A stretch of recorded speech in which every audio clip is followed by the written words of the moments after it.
মেয়েরা কি হুডি পড়তে পারবে? প্রথম প্রশ্ন এটা, মেয়েরা কি হুডি পড়তে পারবে? দেখুন,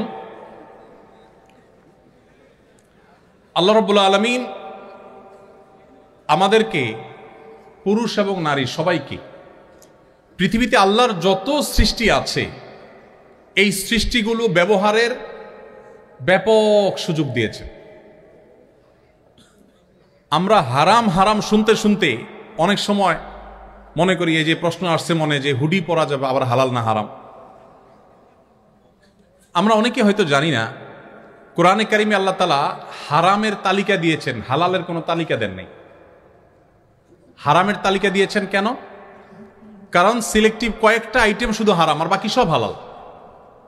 ইসলামী ফিকহের একটা গুরুত্বপূর্ণ প্রিন্সিপাল হলো, মূলনীতি হলো যে আল আসলু ফিল আশিয়াই আল ইবাহা। সৃষ্টি জগতের সবই মানুষের জন্য হালাল, সব। যেগুলো আল্লাহ তাআলা নিষেধ করেছেন শুধুমাত্র ওই আইটেমগুলো বাদে বাকি সব হালাল। হারামের তালিকা আল্লাহ কোরআনে উল্লেখ করেছেন, হুররিমা আলাইকুমুল মাইতাতু ওয়াদ-দামু ওয়া লাহমুল খিনজিরি ওয়া মা উহিল্লা লিগাইরিল্লাহ। তোমাদের জন্য রক্ত হারাম করা হয়েছে। রক্ত এটা আমাদের স্বাস্থ্যের জন্য ক্ষতিকর। মৃত প্রাণী হারাম করা হয়েছে, শূকর হারাম করা হয়েছে। এটা অবশ্য বুঝে আসে না শূকর হারাম কেন করা হয়েছে। পৃথিবীর বহু মানুষ শূকর খায়, কিন্তু তারা ভালো আছে, সমস্যা নাই, বোঝা যাচ্ছে। তাহলে কেন হারাম করেছেন? ওই যে আল্লাহ রাব্বুল আলামিনের সব টেকনোলজি আমাদের বোঝা জরুরি না। আল্লাহ তাআলার সকল নির্দেশের যথার্থতা যদি আমি বুঝেই যাই, আমার বুঝে আসলে আমি মানবো, না আসলে মানবো না, তাহলে তো আল্লাহকে মানা হলো না, আমার বিবেককে আমি অনুসরণ করা হলো। আল্লামা ইকবালের একটি চমৎকার কবিতা আমি বিভিন্ন সময় কোট করি। তিনি বলেছিলেন, जो समझ में आ गई वो फिर खुदा क्यों कर हुआ। যাকে আপনার ব্রেইনে ক্যাপচার করে ফেলতে পেরেছেন, তিনি আবার আল্লাহ কিভাবে হলেন?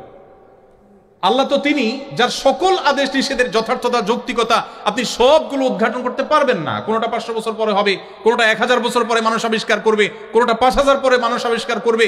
যে এই নির্দেশ এই জন্য দেওয়া হয়েছে, এই যথার্থতা আজকে বুঝে এসছে।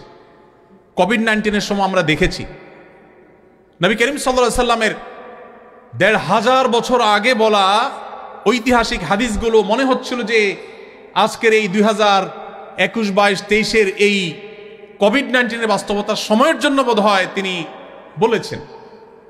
তিনি বলেছেন, কোন এলাকায় যখন মহামারী হয় তোমরা সে এলাকা থেকে বের হয়ে যাবে না, আর বাহির থেকে কেউ প্রবেশও করবে না। আমরা শাটডাউন দেখেছি, লকডাউন দেখেছি। নবী সাল্লাল্লাহু আলাইহি ওয়াসাল্লাম এই হাদিসের সাথে যদি আপনি মেলাবার চেষ্টা করেন, মনে হবে যে আজকের জন্য বোধহয় তিনি হাদিসটা বলেছেন। ওয়ারেস বলেছেন 1500 বছর আগে, 1500 বছর পরে এসে আমাদের কাছে সেদিনের আলামত পরিষ্কার হয়েছে। ওযু করার আগে তিনি আমাদেরকে কবজি সহ 3 বার আগে হাত ধুইতে বলেছেন। 3 বার।